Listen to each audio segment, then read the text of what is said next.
শয়তান কেন আমাদেরকে আয়াতুল কুরসি শিখিয়ে দিয়েছে তা জানতে হাদিসটি শুনুন। সাহাবী আবু হুরায়রা রাদিয়াল্লাহু তাআলা আনহু রমজান মাসের এক রাত্রে যাকাতের খাবার পাহারা দিচ্ছিলেন। সেই সময় শয়তান মানুষের রূপ ধারণ করে কিছু খাবার চুরি করতে আসে। আবু হুরায়রা তাকে চুরি করতে ধরে ফেলেন এবং শয়তান তার মুক্তি পাওয়ার জন্য বলেন সে খুব গরিব এবং অভাবী, সেজন্য সে খাবার চুরি করেছে।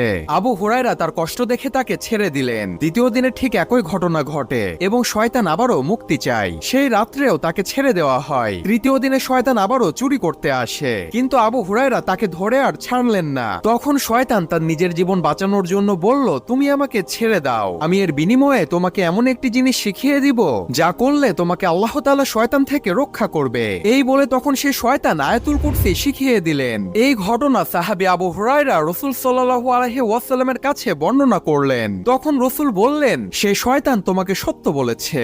ইসলামিক ভিডিওর জন্য সাবস্ক্রাইব করুন।